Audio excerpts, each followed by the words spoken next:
Hello everyone and welcome back to another video of mine. This time I'm finally here with Song of the Crimson Nile, Season 1, Episode 10. I'm still emotional because our little brother died, and we know that Eva is not going to be capable to handle that. So I hope that she's not going to go completely berserk and she's gonna destroy herself and everyone around her.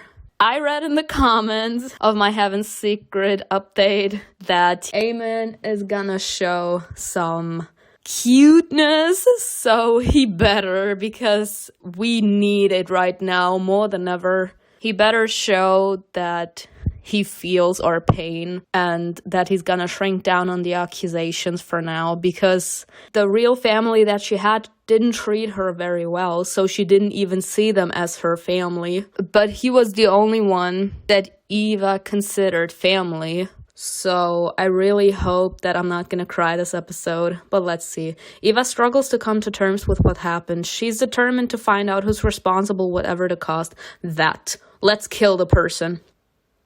Episode 10, Agony.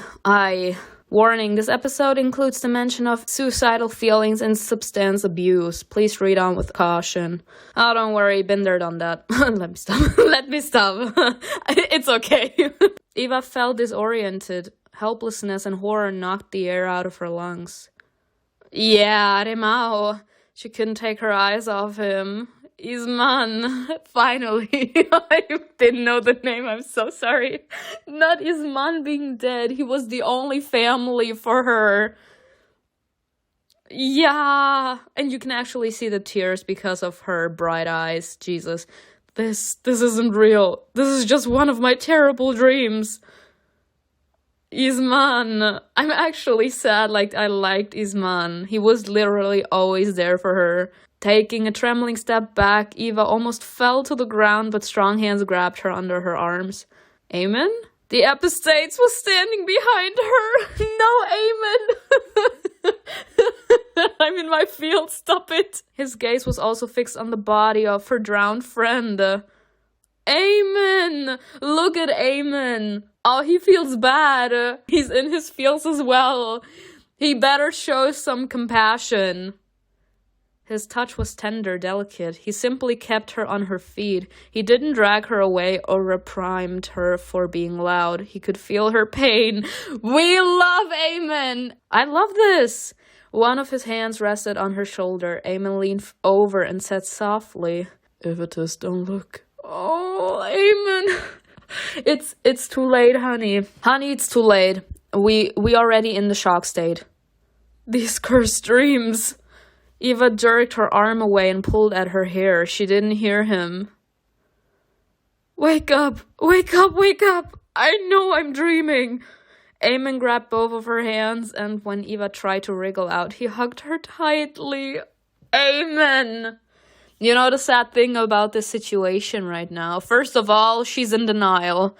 Me too, sis. I know what it feels like. She's in denial. She does not want to admit that Eastman is dead. She does not want to acknowledge that he's dead.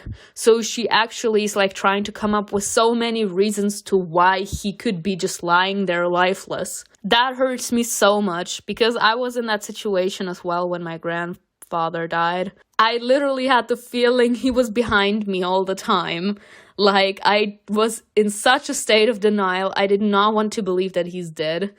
And then came the anger, the hysterics, and then the sadness and despair.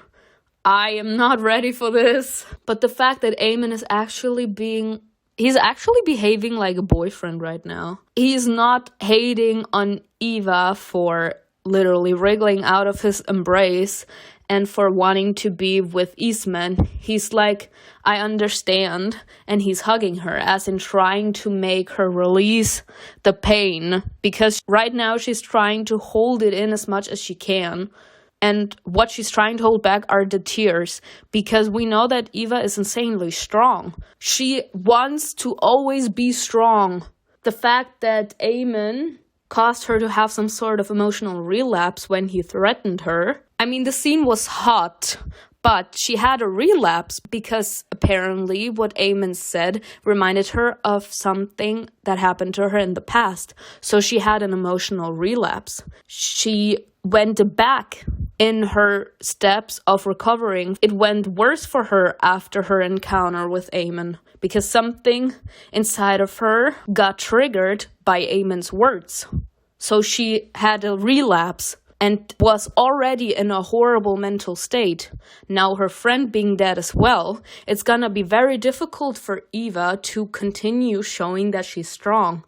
Because of the fact that she's psychologically unstable, I have to say it like this, she's insanely strong, but I have the feeling that she's trying to be too strong sometimes, and that can damage you more than you actually admitting that you're not feeling okay.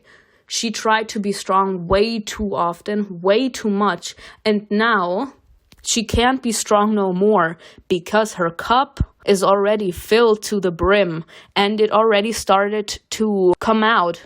She can't keep the negative emotions in no more because her glass is already filled. She can't continue to hide those negative feelings, like her tolerance to pain has been overstepped with the death of Eastman. So now she can't hold it back in no more. So she's gonna break down this episode. And I'm so scared to see it. It actually reminds me of what I went through in the past. And I love the fact that Eamon is literally ignoring all of his, you have to treat me with respect, you have to do what I say when I say it. He literally is just being there for her. And the sad thing about this situation is not just only Evita's situation right now, but also Eamon. The fact that he's capable to literally just be like, it's okay, means that he actually went through something like this in the past as well. So he actually suffered from that. He suffered from such a great loss that he's like, I understand, and I'm gonna allow you to be disrespectful, even though we, besides the fact that we provoked him, we never really tried anything with this man.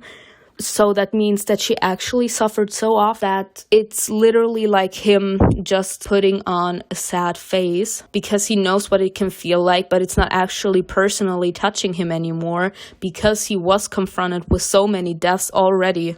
Eamon grabbed both of her hands, and when Eva tried to wriggle out, he hugged her tightly, pressing her to his chest, trying to soothe her increasing panic. Yeah, Eamon. Accept his help.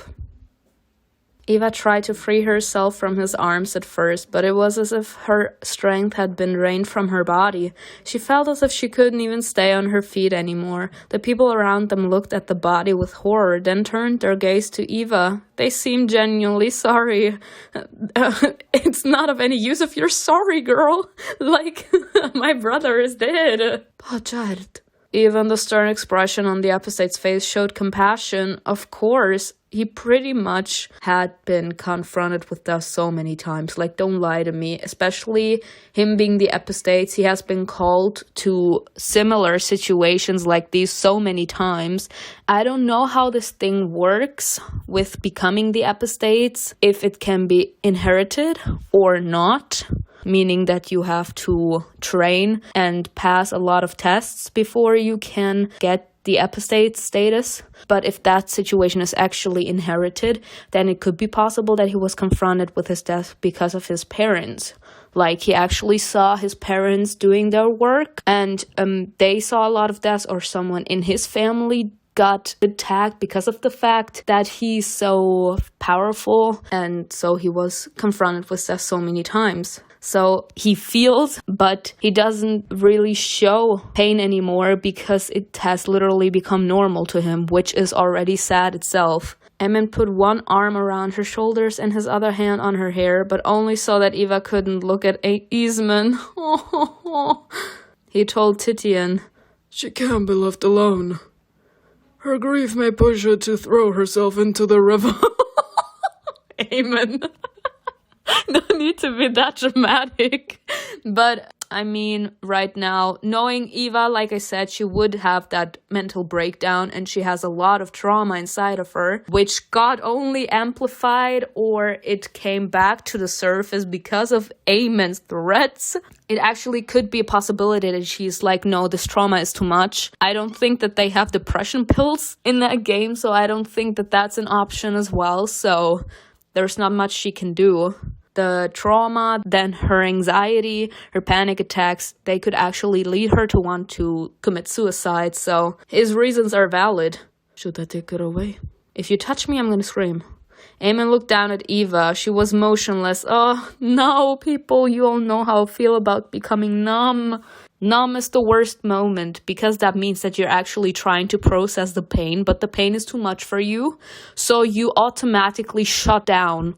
You shut down your emotions automatically. You don't even realize it. You are stuck with your memories. You personally, as the person that is numb, you're in your head and you don't realize anything outside anymore. Your body is there, present, but you are with your memories, you are with your thoughts up in your head. You don't realize anything that's going on. You completely shut down. You don't show any type of emotion.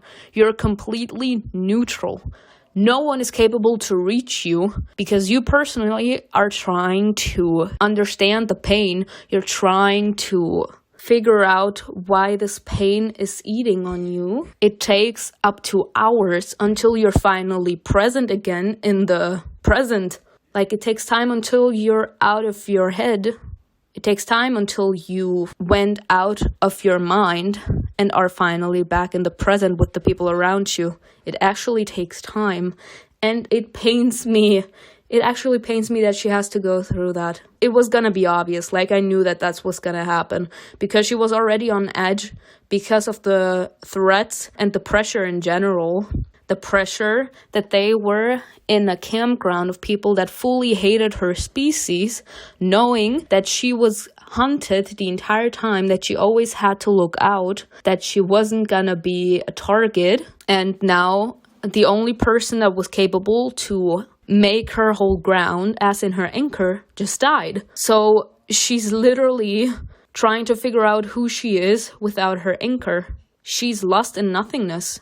She was motionless, her face pressed against his chest, her eyes were open, but they looked so hollow. Eve was no longer there, but somewhere very far away deep inside herself. I just love it. I just love it. Who's the writer of this story? Let me give you a hug. You must know something about this personally. Let me hug you. She probably wasn't even aware of who she was standing next to. Like I said, the episode shook his head. I'll do it. Take care of everything here. I'll be back soon. Eamon couldn't help but think that only he knew how to take care of Eva right at the moment, and that he couldn't entrust her to anyone else. Okay, Eamon. He's like, I'm the only one that's going to be capable to take care of her. Okay, Eamon. He gently led her away, making sure that she moved 1 foot at a time as not to stumble. The epistates will remember that you didn't push him away in your most vulnerable moment. Like I said, I'm pretty sure that she doesn't even know who she is right now. As in, literally, when you're that up in your head, you don't know anything. You're literally allowing a thief to take care of you. You really don't know anything. You're not in the present right now. Eva didn't remember how she ended up back in her bed. She didn't remember who helped her there, but she obediently did everything she was told. She was lying down, curled up, staring at the wall.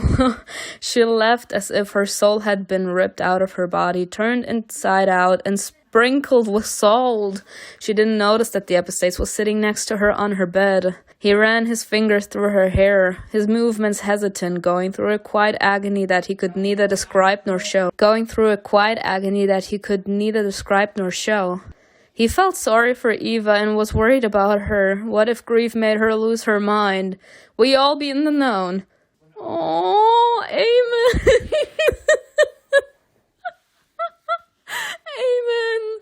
Eamon. Okay, Eamon. Surprise me in a positive way.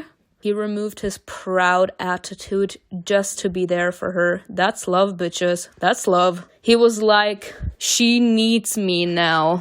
I can't be that selfish. I need to be selfless for her. That's love. Sleep now, Neferud. Don't torment yourself. You'll only make it worse. Well, if you're in her situation, you can't do anything but to blame yourself for not having been there to protect the person you love. So it's easier said than done in this particular situation, sir. With those words, he got to his feet and silently left her house. Eva didn't react, she didn't care. But Eamon was not going to forget how Eva had trusted him of all people when she was lost and broken. Aww. 2 hours passed, or maybe it was 5 or 10. Orion startled awake. Oh, Orion. Orion was rubbing his head against Eva's side. It was only that touch that she finally noticed. You? The dog seemed to understand what had happened, and his presence once again reminded her that his other owner was gone. Eva hugged the animal tightly, burying her face in his soft, shiny fur. I did say it was gonna take a few hours until she's finally noticing it. The pain! Who is the writer of this story? Let me give this man or her a hug. Eva felt completely drained of all her energy. Me, sir. I know what that feels like. I had it multiple times. Yikes. She closed her eyes and fell asleep. T-bus 3 days later. I feel pain.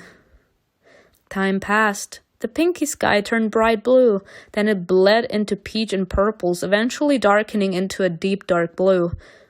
Morning, afternoon, evening, and night, over and over again. Eva was lying in the same clothes on the same bed, only occasionally changing her position. She hadn't left the house and hadn't eaten anything. Our dear friend liked Eastman. Dia had begged her to eat at least a piece of bread and to take at least a sip of water. It was all for nothing. Eva was lost inside herself. She didn't have any more dreams. For that, she was almost grateful. No images from her past, which would have definitely included Eastman. Smiling, kind Eastman, always ready to stand up for her. He had opened the doors of his home to her, always ready to feed her, warm her up, comfort her, and make her laugh. The feeling of loss was so unbearably painful that it seemed to have consumed all her other feelings. There was nothing left, nothing but a bottomless pit of despair inside her. I feel this so much. Orion had remained by her side all the time. Ramesses had tried to feed him, but just like Eva, the dog remained unwavering. They're both grieving, let them be. He had drank water, but had refused to eat. Orion! After 3 days had passed, the episodes told Dia to make Eva eat and drink by any means necessary. He knew she'd been close with Eastman, but Dia couldn't. At night, Eva heard Dia's muffled crying. Dia tries to be strong. I felt that there was something off. And in the afternoon, when she returned from working with the hunters, she would see her collapse on the bed and fall asleep, muttering something to herself. She loved Eastman. In the end, only one person managed to make Eva eat. She opened her eyes when she felt his cool hand on her forehead. Ramesses or Eamon? Livius! He was the last person I expected. Hello dear, that's right, open your eyes. Go away. You're ordering me around again. I see you haven't lost your temper. I love Livius, let's be honest, he's great. He gently placed his hand behind Eva's back and helped her to sit up. She winced at the way her joints cracked. You're so stiff. Close your eyes. I'm going to wash your face. There was a small bowl of water and a piece of cotton cloth at Livia's feet. I love him. He soaked the cloth in the water, then gently dabbed Eva's face and neck. What, are you planning to wash my whole body? Honestly, at this point, I would have to use that. It feels good. Are you going to feed me by hand too? Honestly, are you planning to wash my whole body at this point? If I have to. Yes, Livius. Take the bait. There are a lot of people when you're being like that arrogant, that straightforward, that flirty, they like feel insanely shy and awkward. Oh, they immediately block it off. And there are people that actually go with the provocation. Yes, Livius. If I have to. You're not going to do it yourself, are you? I don't want to. I don't want to do anything. I can see that. Livius! The way the new expression killed me. Eva watched Livius without much interest. What are you doing here? I was out running errands, so I thought I'd stop by. It seems that no one else knows how to approach you. Even the upstate was asking about you. Livius is jealous. I don't care, just leave me alone. Livius took Eva's hand in his and looked at her with a frown of concern. You can't do this, do you hear me? You're killing yourself. Livius, Livius is so cute. I don't care. Don't you understand? I'd be happy to die. Livius squeezed her hand and narrowed his eyes. Don't you dare say that. I love this. Like, show the person that they're loved and that they are wanted here. What good will it do you? Or Eastman? You can't wait to meet him in the duet. Do you think he'd be happy to see you? Eva yanked her hand free and turned away. That's the moment when people ask you to not be that selfish and think about someone else. That's the way people are trying to persuade you to want to continue to fight. Do you think they would have wanted that for you? And because you love that person, you're like, I have to. But that also takes time until you're like, okay, I have to. Go away. I'm not going anywhere. I came to help you. That's what I do every time someone asks for it. I didn't ask for help. Eamon did, right? I will come here every day until you get back on your feet. Until you eat, wash yourself and recover your will to live. I love Livius. After Eamon is done, I'm gonna look for this man's root. He is such a blessing. Eva turned to look at the healer and snapped. He's fed. What do you care about me anyway? Go away! That she does not think that anyone else cares about her because he was the first person to open his heart and his door for her. He was the one that saved her back in the day. He was always there for her. She only saw Eastman as her family. Now that he's gone, she's like, who even cares about me anymore? The only person that made me feel loved was Eastman, and he's dead. Because she had Eastman, which is her anchor, she also thought that other people would love her like Eastman does. But now that he's gone, she's like, he's no longer there to love me. Who's gonna love me? Nobody loves me. There were tears in her eyes and her voice was shaking. Instead of answering, Livius hugged her, caught her hands again. I mean, hugging does not automatically mean in a romantic way, right? Besides, I think that she needs a hug more. I think grabbing her hands is more affectionate. Or is it just me? But hugging her is more gems. Let's just hope it's not a romantic choice. Hug her.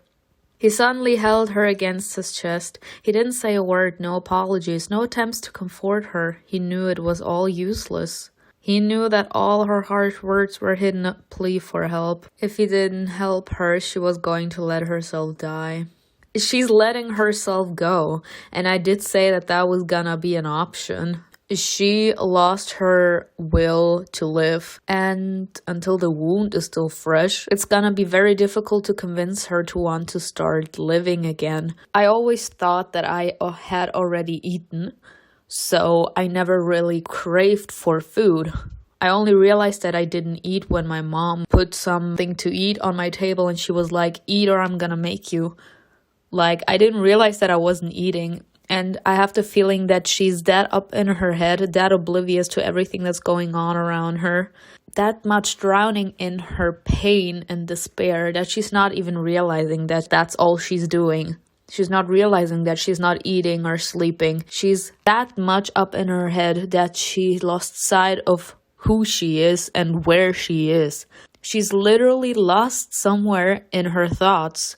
And as long as the pain is still there, it's gonna take her anchor to take her out. And since she lost her anchor, either someone is gonna become her anchor, showing her that they always are there for her in her time of need, and then she's automatically gonna grow fond of that person, or she's gonna let herself die. Eastman was her anchor. Now that she lost her anchor, someone else has to take her place. Like, every single person on earth has their anchor, even if they don't realize it. My anchor in my moments of despair was my mom. You always have an anchor there with you, helping you through the most difficulties of your life. Like, and you know who your anchor is when you're like, if I'm at my most vulnerable, if I have the feeling that I don't want to live anymore, or if I'm just that deeply in pain, who would I want to be with right now? The first person you think of is your anchor. She just needs to find her anchor now.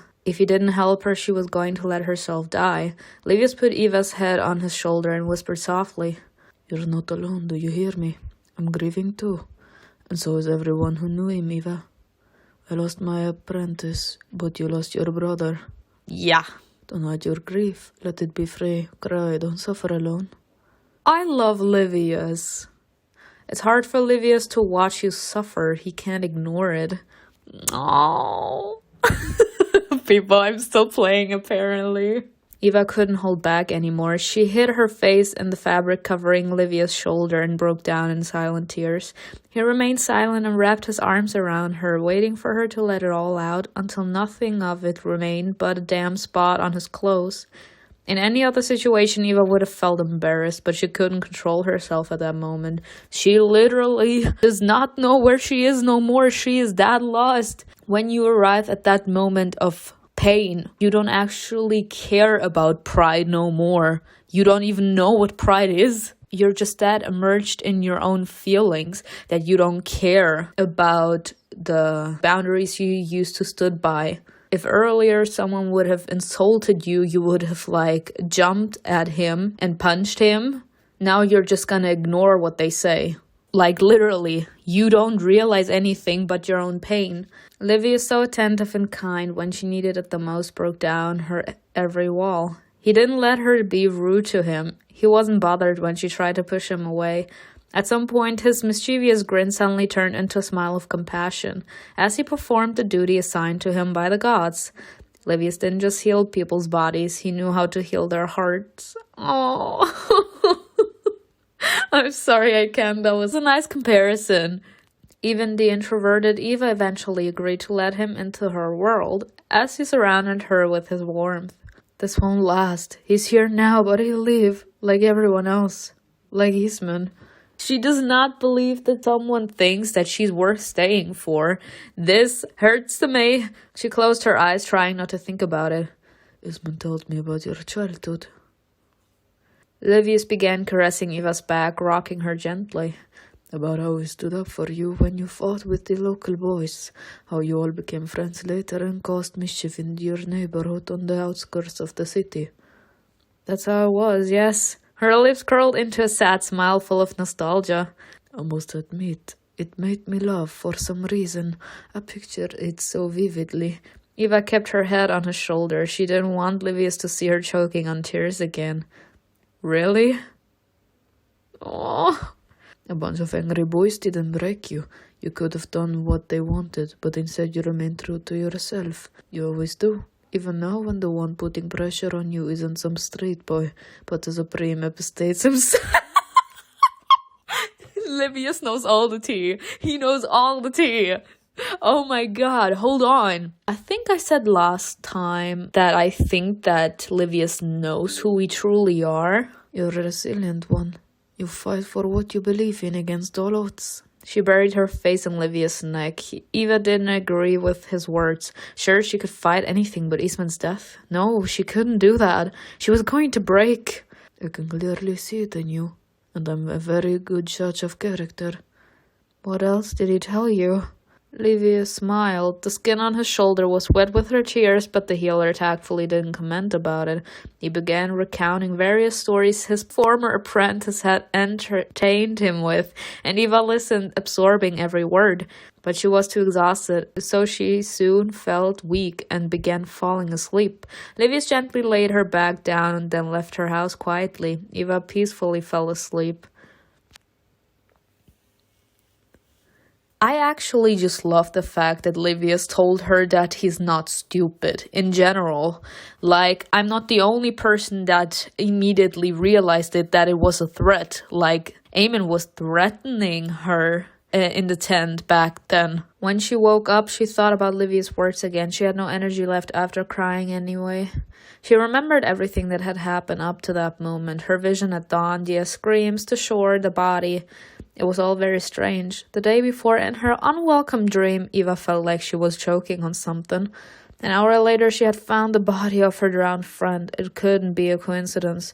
While she was lying there, the truth was slipping further and further away from her. She shouldn't let grief overwhelm her like Livia said. She wanted to apologize to him. He came to help her and she screamed at him, but that didn't matter anymore. Her mind was filled with questions about the meaning of her dream. On the evening of the third day, Ramesses came back to check on Eva. We're going to dinner. I won't take no for an answer. Ramesses, he's like, I don't care. She has such good friends. Ramesses noticed that Eva looked a bit better than the previous days. Did you wash your face? Path of honesty. He washed my face and started lecturing me as if I didn't already know I was going to die here alone if I didn't get up. Eva got up and stretched her neck. Damn, girl. Damn. It helped though, since you actually got up. More than your attempts to make me eat. Ooh! Ramesses watched her as she combed her hair, her movements slow and joyless. He didn't know how to help her. Should he be affectionate or playful? Should he talk about what happened or keep quiet? Are you really coming to dinner with me? Yes. By the mercy of the invisible God, will you also wash yourself? Having made herself presentable enough, Eva headed for the door.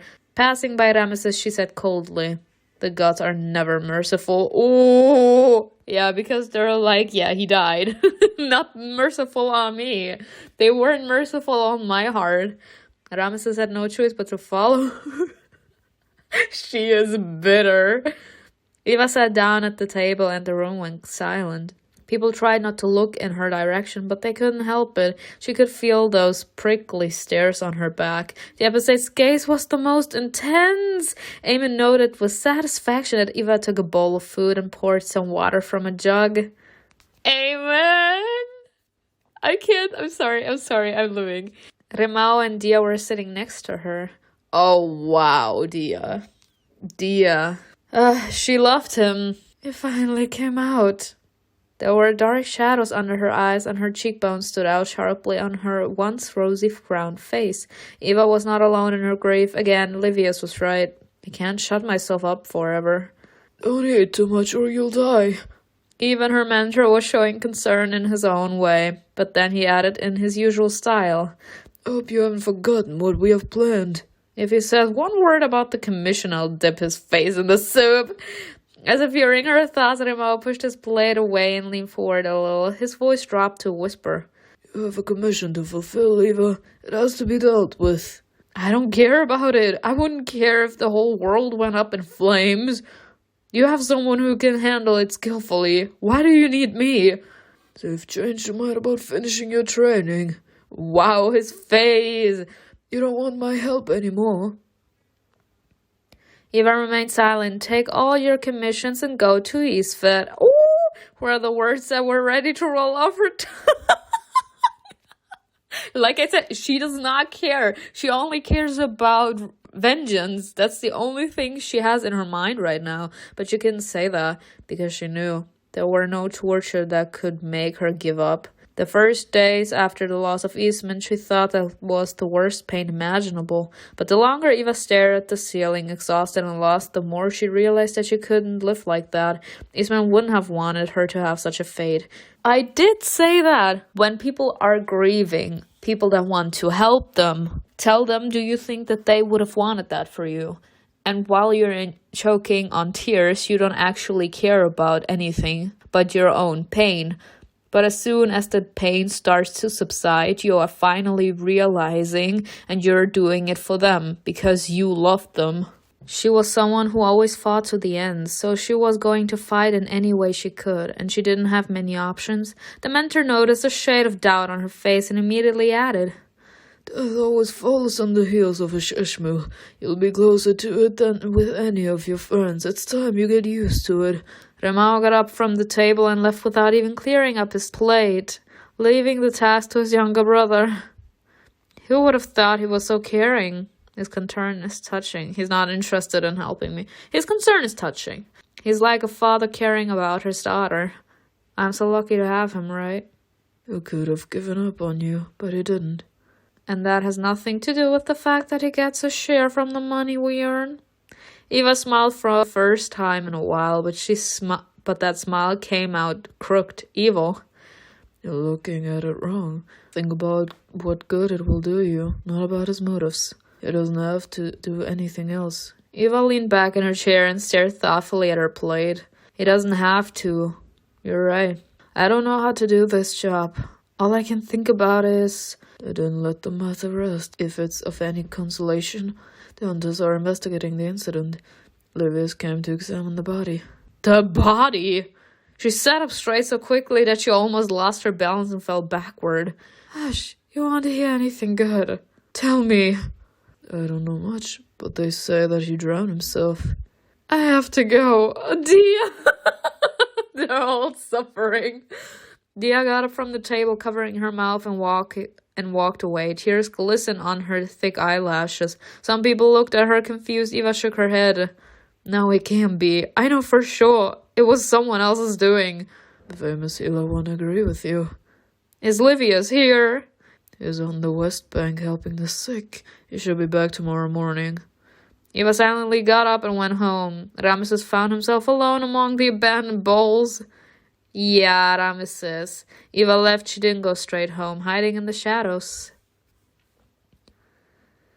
Aye, the pain. The darkness accepted her and hid her from prying eyes. Eva was tired of sitting within four walls, the corners of which she knew better than her own face. She hadn't looked in the mirror for 3 days. At least I can stand here without people staring at me in that annoying way. Keep your pity to yourself. I don't want it. Me.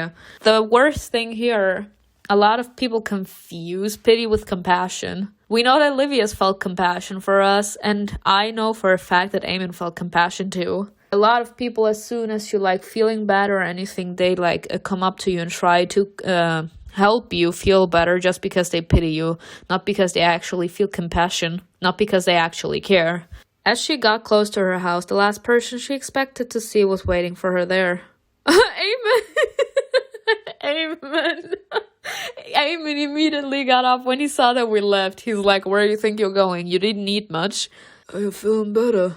Eva tried to not show her inner turmoil. Did you come for me, Epistates?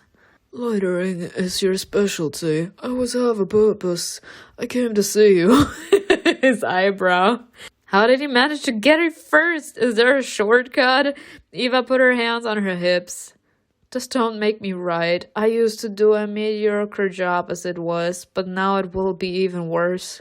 As if I would drag a grief-stricken girl to work. I can't guess your thoughts. You didn't ask my opinion when you took me to Thebes, and I don't think you will now. I mean, he didn't really like you back then. This was just to satisfy his own interest. But now he's actually interested in you, so I think it would be different now. Eamon crossed his arms nonchalantly and leaned against the wall. Fine, you took your anger out on me. Are you happy now? He's actually willing to put up with it. Okay, Eamon. Yeah, the eyebrow. You'll know how I feel about the eyebrow. You're hurting. That's why you're angry. I understand, but you'd better not cross the line, Eva. See? Now that he saw that she's feeling better, he's finally putting up those walls again, remember? He was willing to accept it because she was grieving, but now that he's seeing that she's feeling better, he's like, know your place. My patience won't last forever, so don't test me. She decided to keep silent. Eamon was right. Eva was the first one to wonder why the Epistates hadn't killed her yet. Because he likes you, bitch. Understand, Epistates. What do you want from me? I came to see how you were doing. You ate, so it can't be too bad. Eva just shrugged. 3 days had passed since Eastman's death, and she didn't want to talk about it. That grief would stay with her forever. I'm feeling a little stronger. Life was beginning to feel like a burden. Send me back to Hermopolis. I'm useless here. I won't. I want you to stay here. Eamon approached Eva, forcing her to tilt back her head to look at him. I want to know why. Please, give me something. Give me an illustration. Give me a picture, please. She looked boldly into his eyes. They seemed especially pale in the darkness. The night hid everything, details, colors, meaningful glances and feelings. It hid titles and people's fear of them. Left alone in the darkness, Eva and Eamon seemed to become equal for a moment. I'll try to explain it to you. Eamon leaned even closer, one hand braced against the wall. He didn't try to touch Eva or make her uncomfortable. I love this. They're actually tackling this. Yes. Who's the author of this story? That scene back then, I keep on reminding you all so that you know how much it actually affected everyone. The scene was hot from the outside, but from the inside, it was not good at all. Eva got backflashes. She had a relapse. she was already fragile, weak-minded, because she was still suffering from her trauma, and she was capable to just walk through life that depressed with that pain in her soul. So she was already at the point where if someone added something more to her pot, she would explode, as in break down in tears. And that's what Eamon did back then. He threatened her, and he gave her a deja vu of someone that truly traumatized her in the past, so she had a relapse. Eamon noticed that he traumatized her. I mean, I'm pretty sure he doesn't think that he traumatized her, but he realized that he terrified her, and he doesn't want her to be terrified. So in a certain way, he's trying to show her that he did not mean to make her afraid of him, that he doesn't want her to be afraid of him. He just wanted to show that he's the boss, whatever, but he doesn't want her to be afraid of him. However, she felt a slight tension rising between them. It was an odd feeling, completely different from fear. Something entirely unfamiliar stirred in her chest. I'd be happy to hear it. Her forced indifference made Eamon smile. You're trying to put on a brave face. Not at all. The reason I keep you by my side is the simple desire to do you a favor. A favor? You told me that you have no parents. Your man said he had been looking out for you because he felt sorry for you. Damn! You love the scribe. Only blind men would say otherwise. No one is going to give you a job. Thank you for your kind words, Epistates. Eva wanted to turn away, but Eamon touched her chin with his index finger, gently returning her gaze to himself. She could have easily stepped away if she wanted to. The Epistates wasn't being rough with her, but she decided to obey. She was suddenly overtaken by an unknown desire to take a closer look at the man, and even more so, to see him looking at her. Don't turn away. I'm not done talking. Wow! Am I the only one feeling sexual desire, sexual tension here? Am I? I don't think I am. Eva froze, not even trying to remove his finger from her face. Eamon noticed that she was consciously allowing him to touch her. If I don't help you, you'll end up becoming a priestess of love. A young woman without education, skills, and family has no other choice. And how are you going to help me? I'm teaching you discipline in writing. Your mentor doesn't care about you. I think he has something else on his mind. He moved his hand to her hair, twirling a lock around his finger. The Epistate's voice was soft and quiet. His skin smelled of fragrant myrtle with a sweet and sour pomegranate note. When you disrespect me, Eva, you hurt your chances of a good life. You don't want your beauty to be torn apart by rude hands. I can send you and your friend back to Hermopolis, where this honest men are waiting for you. Are you so eager to meet them? Wow. Honestly, I like this. I have to point this out. He wants us to have a better life. What does that say about him, though?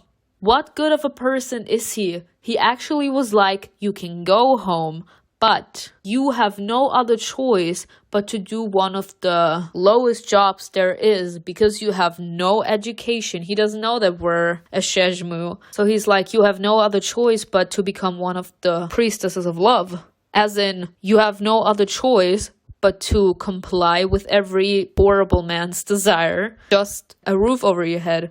And he doesn't want that for us. He wants us to have a better life than the one we have right now. He doesn't like the fact that our mentor seems to just care about the commissions and not about our personal feelings. So he's like, I took matters into my own hands and I was like, you come with me and do something better for yourself. You can do better. You can have more than what you already have. So I wanted to give you the opportunity to have that. I respect Eamon for that, actually. Because that means already that he cares so much about people in general. Or it was for love at first sight for him. Because he decided to take us to Thebes the first time he saw us. When we parted ways that night when we had our first commission with our mentor. The next morning he came to us and told us that we were gonna leave with him for Thebes. And he did also think that we were a priestess of love, because he was like, this is not a good neighborhood for you to sell your body. So he already thought that we were a priestess of love. So that actually meant he cared about us back then already. He was like, you have way better options than this. Okay, Aemon, I respect you for that. He smiled and looked into her eyes. She felt weird. Aemon's words annoyed her, but when she thought about them, Eva realized that the Epistates was perhaps the only one willing to help her without asking anything in return. But is that really so? Things are never that easy. Nothing comes for free. In her short life, Eva had already met people like him, and there was always the same goal behind her words. To test Aemon's honesty, Eva decided to show unprecedented audacity. Not the audacity! She squeezed his long fingers with hers. Ah, his face. A noble goal, Epistates, but what do you want in return for your kindness? What will you ask of me? Eva slowly lowered his hand to her waist, moving it down to her hips. What is wrong with this woman? There is only one way someone can understand what she's doing right now. That's her actually saying, so you want my body in exchange for your help. I cannot, Eva. The Epistate's eyes followed her movement. He could feel the roughness of her clothes against his fingers, and under them her soft skin and the warmth of her body. Her expression remained serious, but her cheeks blushed. Eva noticed something flash in Aemon's eyes, but it immediately disappeared when he blinked nervously. Yes, the problem is, he likes us already. So, he actually gets turned on by that. He actually feels something moving along our curves. But that's not what he wants out of us at all. Eva needed to know in advance what the Epistates wanted from her before he presented her with a bill that she had no intention to pay. Is that what you want? Everything comes at a price. I know that well. Aemon pressed his lips hard together. His hand tensed, and his fingers curled into the fabric, pulling Eva closer. She was ready to fall into his arms, and at that moment she realized that she wanted it to happen. It almost felt as she dreamed about it, but the Epistates froze a few inches away and hissed through her gritted teeth. Never do anything like this again to anyone. Do you hear me? This man truly cares about us. Oh my god. He was actually like, never do anything like that again. Because this is her motto. This is how she grew up. That's all she's ever known. Everyone wants something in return for their help. That's all she's ever known. So he was like, if you were willing to test me like that, yet I refused, some men won't refuse if you do something like this. Like, what do you think you're doing? Are you really willing to test every single man like this? As soon as someone helps you, you are gonna be like, yeah, what do you want from me? And you're gonna be willing to let them play with you. You're actually willing to sell your body. She wasn't willing to sell her body, but that's like the only thing that someone could understand from what she's doing right now. Never offer your body in exchange for help. I love this story. Like, I'm so good at this point. I love it. Even if it's just a bad joke, like you're doing now. His face was so close that even in the darkness, Eva could see the angry wrinkle between his white eyebrows. It was a question, not an offer. And what if I had agreed? See? I love it! I love this. I love myself. Where would you have run? And would you have been able to escape at all? Eva wanted to say something and open her mouth, but then fell silent. Aemon abruptly pushed her away and stepped back from her. He snorted. Stupid Neferud. There are those who won't think twice when asked such a question. Yes. See? It's like you're looking for trouble. The Epistates turned around, silently heading toward his house, but then he gave her one last look and said, Get back on your feet and go back to your studies. I'll need you soon. Don't worry about your friend. My people are looking into it. She had a heavy heart. Eva had questioned Aemon's intentions, and he didn't like it. She quickly rushed up to the Epistates and grabbed his hand again. He didn't turn around, but stopped. He didn't pull his hand away either. Don't be angry, Epistates. I always check if people are telling the truth. Now I'm justifying myself to him as if I care if I upset him or not. You do care! And yet my heart is troubled. It's probably because of Eastman. If I make Eamon angry, he will stop investigating. Nah, girl, you care. You care about him. Learn to do it differently then, or it will come back to bite you. That. There will be men that won't hesitate to take you up on that offer. That's what he was gonna go for. I love this. Amen. Amen actually truly cares. Let's go. He turned to her, yielding to a sudden impulse. He added honestly, I feel sorry for you because I grew up in a similar situation.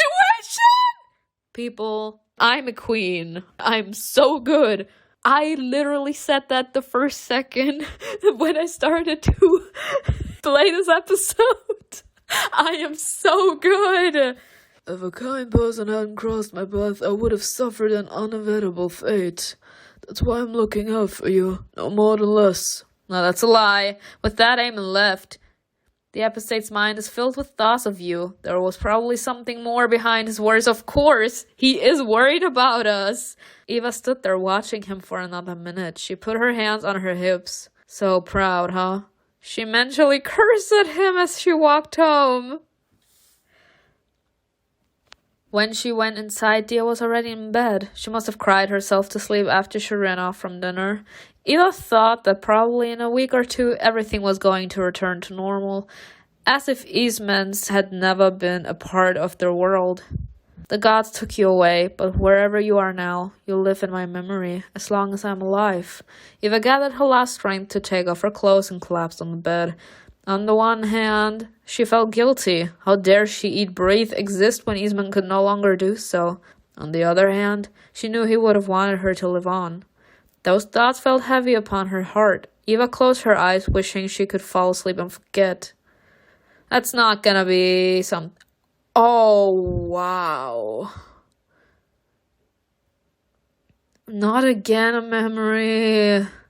It was cold and empty. She could go in any direction, but she somehow knew that any path would lead her back to where she started. There was no way forward and no way back. Time stood still there, like all living things. She saw a vague, bright shape. It was slowly coming into focus, getting more defined. Eva moved toward it, trying to get a better look. A clear silhouette appeared. A stranger was carefully holding someone's body. A dead body. But the stranger treated him with fatherly tenderness. Silent and unarmed, he inspired such awe in Eva that she fell to her knees. The stranger gently caressed the drowned man's hair as if lulling him to sleep. A peaceful half-smile was frozen on the flawless young face. It showed both the sadness of loss and the realization that death was inevitable. The man turned to Eva. Oh! Not the animation changing! His lips stretched a little wider. Eastman's nearly peace depends on you. Eva recognized the drowned man as Eastman. She blurred out. Guardian of souls.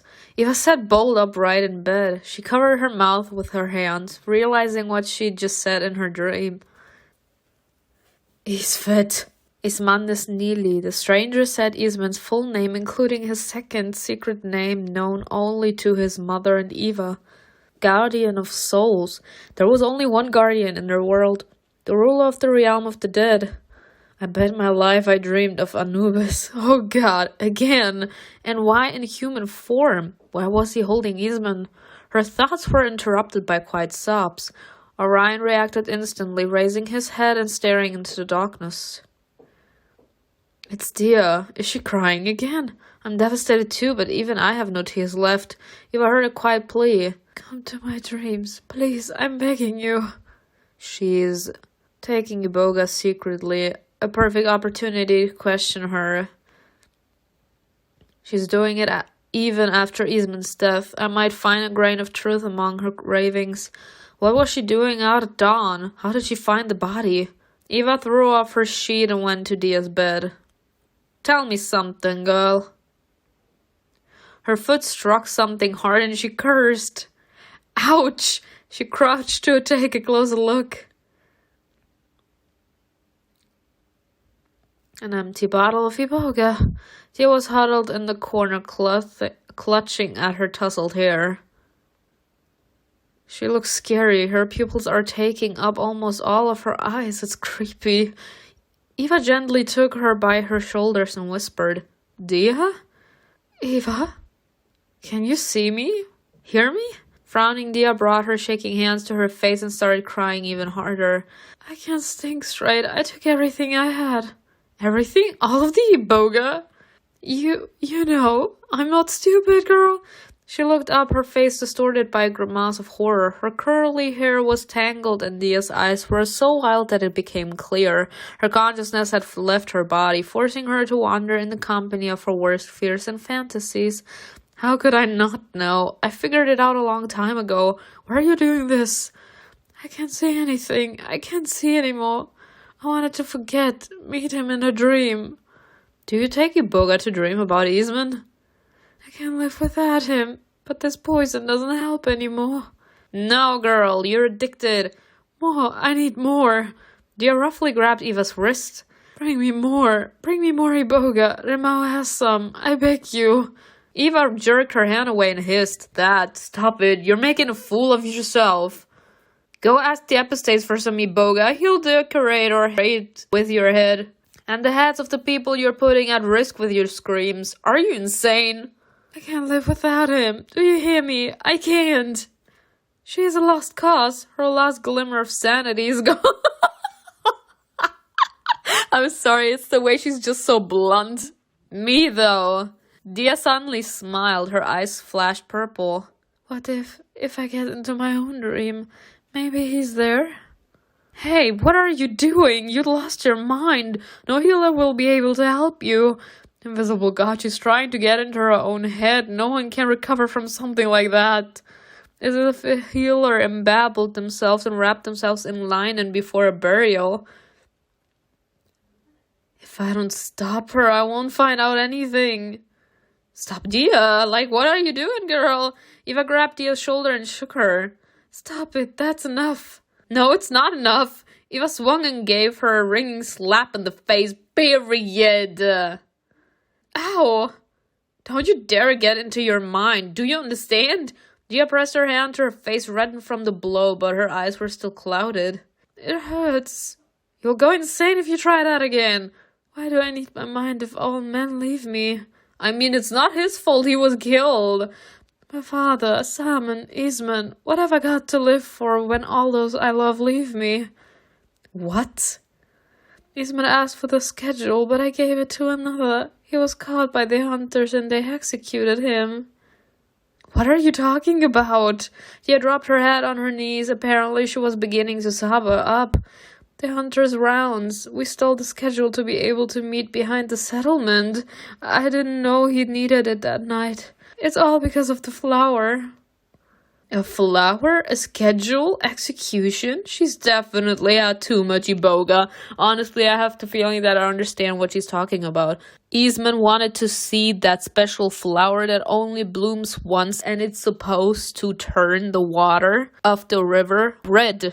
And that's a very rare thing to see. And maybe he was too obsessed with it, so he wanted to go there and get the flower. But because of the infections, the hunters in general just didn't allow it. So he wanted to go there in hiding, but he was caught. And for his disobedience, he was executed. Because, I mean, it could also be possible that they found the stolen map with him, so it was possible that they thought that he was the Sheshmu that they were looking for. A few minutes later, Dia fell silent. She was asleep. One moment she was hysterical, the next she was quiet. The new information will be useful to you. Dia will recover. Getting back in her bed, Eva pulled the covers higher under her chin. I dreamed about Anubis holding Eastman. This is no accident, like any of my dreams. At first I thought my Sheshmu powers were getting weaker, but it can't be as simple as that. When we were taking a bath, Dia talked about Sheshmu she was once in love with. If Salmon is one of her former lovers, that must be that Sheshmu's name. What does he have to do with what happened? Dia went to Eastman that night. That much is clear. But instead of meeting her, he went looking for some flower. Invisible God, why do that night? But Dia said he didn't have the round schedule, so Eastman got caught by the hunters. Who did she give it to then? And why would they execute a healer from their squad? I've been caught out at night so many times, and yet I'm still alive. You have enough information to make assumptions. Let's go. This is insane. I need to learn more about the body from Livius. Anubis said Eastman's peace depends on me. I can't wallow in grief forever. It's time to do something. Even if that dream doesn't mean anything, my own soul is appealing to my mind, begging me to get stronger, to move on. With those thoughts, Eva dozed off. She wanted to go back to her dream and learn more from Anubis, but nothing happened. It would be too easy if you could just go back to Anubis. She didn't sleep well and got up early. She kept waking up, troubled by what happened at night. Eva decided to take a bath to wash off the dirt that had accumulated during the days she'd spent grieving. Dia was still asleep. That wasn't too surprising. The heat covered Eva's skin with perspiration. Eva wiped her forehead, lost in thought. I'm sure Eastman was killed. He died at someone else's hand. Why did Anubis cradle him so tenderly in my dream? Does this mean that I have to find out the truth? If Eastman's Ka goes to Auru, I will never talk to him again. Epistate's Aumos Ka could barely hear me, and those were the meager remains of a once strong soul. The longer I wait, the more difficult it will be to reach him. What if he forgets me? If I get in touch with Eastman's soul, he will tell me what happened. Why else would I have this dream? To do this, I need to improve my necromancy skills and fulfill that commission with Ramesses. I also need to talk to Livius about the body. Eva looked at her reflection in the water, displeased. As soon as they will find out what I want to do, they will start arguing and objecting. It's in my best interest to keep silent and be respectful, so as not to make things worse. Rema will lock me away if he senses a threat coming from me. They think I'm slow-witted and try to keep an eye on me. Eva smiled grimly. 1,000 eyes won't be enough. She's like, no one is gonna catch me, bitches. Not after everything that I finally accomplished. The thought that all was not yet lost lifted Eva's spirits. She finished washing and went to get dressed. She used to have one goal in her life, to grow stronger, earn money, protect Eastman's family, and live comfortably herself. Now there was a new purpose guiding all her future plans. She wanted to answer one question: who killed Eastman? And then perform a single action. Take revenge. Didn't I say that she's only driven by revenge now? Taking a bath restored Eva's will to live.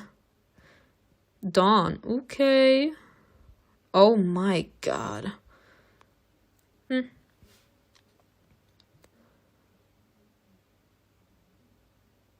Stop here. Okay. Honestly, I love that here. Hold on. What was that? That's also nice, but honestly, I like this hair. It reminds me of that hair from Shakira's music video, Loca. She noticed some tie chains at the bottom of her chest. She'd always wanted to wear them, but waited for a fitting occasion. It's strange to dress up at a time like this. On the other hand, has my life ever been calm and peaceful? That simple chain.